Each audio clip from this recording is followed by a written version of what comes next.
The things that we can't see can't hurt us, right? That's what the Bell family thought. I'm going to tell you about one of the only known cases in which a ghost committed murder. In Robertson County, Tennessee, a malevolent and murderous spirit has haunted a little town for over 200 years.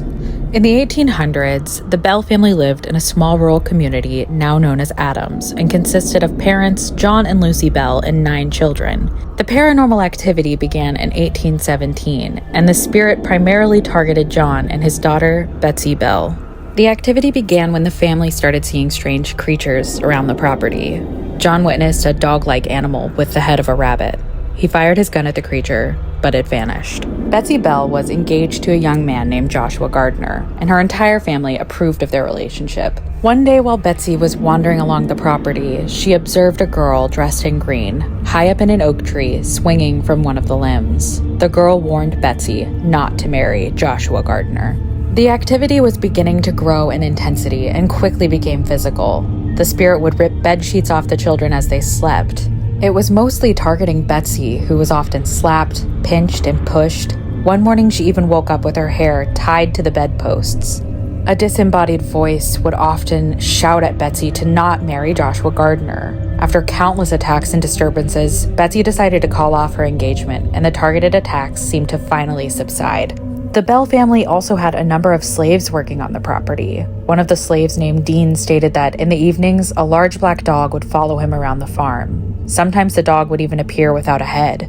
There are 2 details in this story so far that give me pause. One is the woman dressed in green, the other is the sighting of a black dog. Both of these things are associated with the devil. The color green historically was the color worn by Satan, and it was symbolic of unholy things. And as many people know, black dogs are also often perceived as satanic, relating to hellhounds and often associated with being harbingers of death and evil. As time went by, the activity became extremely unsettling. They began hearing disembodied voices through the house, accompanied by knocks, gnawing sounds, and rattling chains. They heard choking and gurgling sounds outside of their bedrooms at night, and the sounds of heavy objects being dragged across the floor. The Bell family's slaves were also targets of the abuse and torment from the wicked spirit. The spirit would lash out violently and prevent the slaves from entering the home. Dean, the man who was followed by the black dog, took to carrying around a witch ball for spiritual protection. As word began to spread about the horrific haunting of the Bell house, people began showing up from all over the country trying to witness the terrors that plagued the little town in Tennessee. John Bell let the visitors stay in his home and refused to accept any payment for the accommodations he provided. Hundreds of people experienced the unexplainable activity at the Bell farm. At this point, the spirit would sing and shout and punch and push people frequently. The activity had become truly extreme. Even President Andrew Jackson paid a visit after hearing the unbelievable tales. As Jackson approached the farm, his wagon became stuck, and it was completely immovable. His men pushed on the wagon and whipped the horses to no avail. Jackson exclaimed, "This is the witch!" And as the wagon began moving on its own accord, a ghostly voice filled the air, stating, "All right, General, let the wagon move on. I will see you again tonight." Later that night, a self-proclaimed witch hunter was at the Bell house with Andrew Jackson's posse, flaunting his silver bullet with which he intended to slay the witch. As the house began filling with the sound of disembodied footsteps, the spirit taunted the witch hunter, and he was struck by an immense force. He screamed in agony and stated that it felt like he was being stabbed by needles. Jackson watched as the man fled from the home in terror. The spirit called out, "How the devil did run and beg, I'll bet he won't come through here again with his old horse pistol to shoot me. I guess that's fun enough for tonight, General, and you can go to bed now. I'll come out tomorrow night and show you another rascal in this crowd." Andrew Jackson awoke the next morning and decided that it was time to return to Nashville and leave the Bell Witch behind. Nowadays, the Bell Witch Cave is a popular location for tourists to visit, though its part in the haunting was small. One day, Betsy and her friends were exploring the cave, and one of her friends became stuck in a small hole. As everyone panicked, a voice called out, "I'll get him out," and the spirit was able to free the boy and guide him back to the entrance of the cave. The activity eventually became more sinister, as the focus had turned from Betsy to John Bell, the father who became the target of the torment. His health began to rapidly decline as he began experiencing persistent twitching and convulsions. For a year, he had trouble talking and swallowing as his tongue would swell in his mouth. He became confined to his home, where the abuse became constant. The spirit would remove John's shoes when he walked, and it would scream and belittle old Jack Bell all across the farm. After a year of suffering, John Bell died on December 20th, 1820. As the doctor searched for a cause of death, the family found a vial of black liquid. John's son fed some of the liquid to one of the house cats, and the cat leapt into the air and was dead before it hit the ground. A voice filled the home stating, "I gave old Jack a big dose of that last night, which fixed him."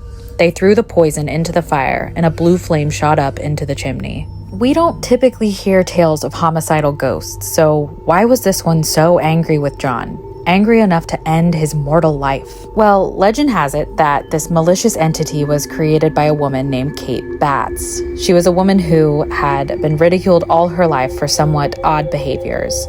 Many people assume she practiced witchcraft or black magic. The spirit even took to being called Kate by many people who came to visit and observe the bizarre activity. Kate Batts, her husband, and her 5 kids lived on the farm next door to the Bell family. She was notoriously strong and large. Her husband had been injured and was left paralyzed, which meant Kate had to do most of the labor on the farm by herself. Kate was also loud and eccentric. Everyone in town knew her for her big personality and her odd behaviors. Because of this, people quickly leapt to the conclusion that she was probably a witch. John Bell and Kate Batts did not have a great relationship. They would often argue, and there's a story about an outburst in a church in which Kate swore to curse the Bell family. But there isn't actually much evidence that Kate had anything to do with the creepy activity on the Bell farm. But everyone loves to point fingers and cry witch at the eclectic woman in town.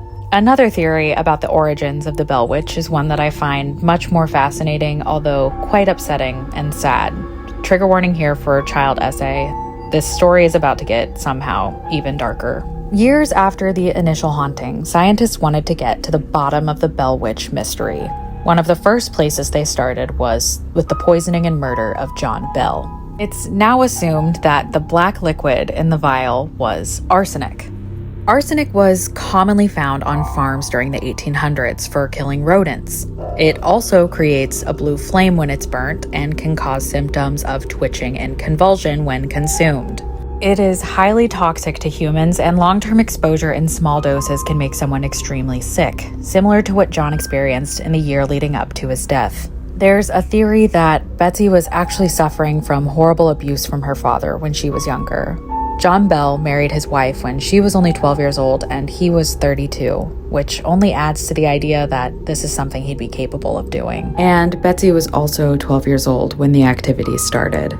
If that is the case, the Bell Witch was manifested as a cry for help from a young girl who was suffering from abuse from her own father. It isn't the only case of a poltergeist appearing as a result of childhood trauma. Either way, the bizarre stories have been passed along through generations, and the experiences that so many people have had are hard to dispute.